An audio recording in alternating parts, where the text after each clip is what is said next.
Bonjour Yves Lefebvre. Bonjour. On va essayer d'y voir plus clair avec vous. Ce matin, vous êtes secrétaire général d'unité SGP Police. Vous êtes très présent notamment auprès des gardiens de la paix.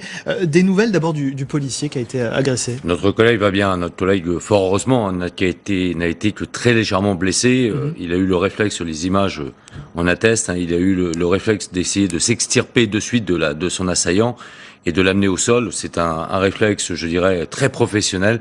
Et aujourd'hui, on ne peut que se féliciter de ces blessures légères.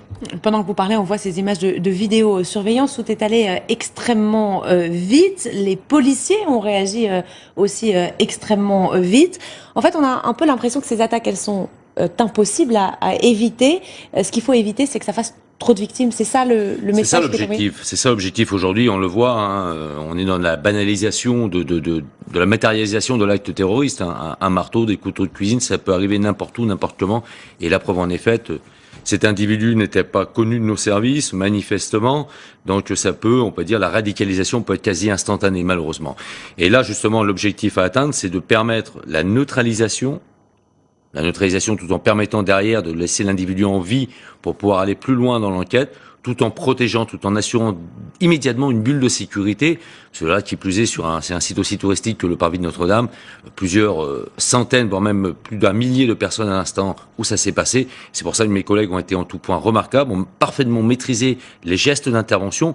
Et c'est d'autant plus remarquable que ce sont, je dirais, les policiers du quotidien, les policiers de la voie publique. Surentraînés. Voilà, ils sont pas surentraînés, ils sont pas suréquipés et ils ont été particulièrement professionnels. Je l'ai dit hier au soir, ce sont des héros, tout simplement.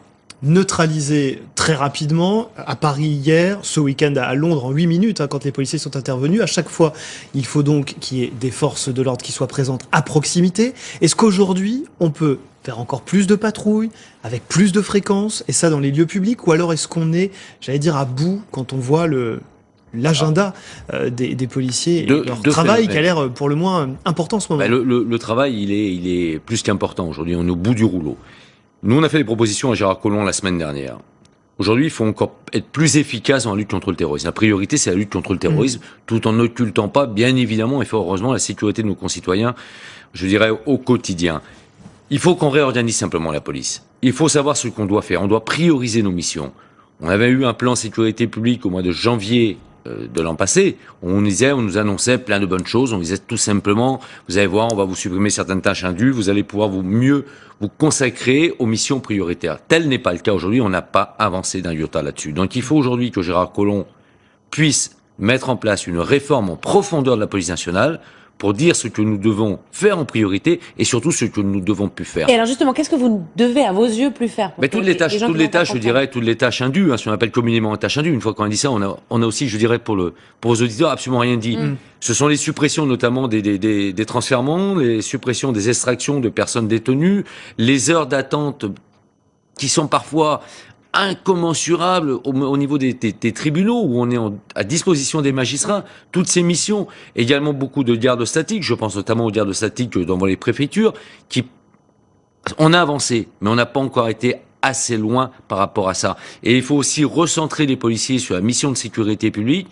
Tout organiser, on a encore trop d'unités satellites aujourd'hui, et alors qu'il nous faut plus de présence sur la voie publique, tout simplement. Bon, et ça veut dire que ce serait externalisé par d'autres, parce que ce sont des tâches qui doivent continuer à être faites? Non, vous savez, il y a des missions qui ont été placées sous le sceau de la rentabilité dans la police nationale. Des missions qui permettent d'apporter du chiffre, qui permettent de faire grandir les lignes des statistiques de la police nationale, pour derrière impulser une politique du rendement. On a un président de la République, du temps où il était à Beauvau, Nicolas Sarkozy, a commercialisé le travail de la police nationale. On a assimilé la police nationale à un hypermarché, à l'hyper grande distribution. Ce n'est absolument pas ça. Qui plus est aujourd'hui, alors que nous sommes encore plus, depuis ce qui s'est passé hier, dans la guerre contre le terrorisme par tous les moyens possibles et imaginables. On le voit, les policiers sont désormais régulièrement pris pour cible. Quel est leur état d'esprit aujourd'hui? Est-ce qu'ils partent au travail la peur au ventre? Bien sûr, ils partent la peur au ventre. Bien sûr, je l'ai dit, il y a quelques années, un flic n'avait pas peur. Un flic, du moins, avait peur, mais il fallait pas le dire qu'on avait peur.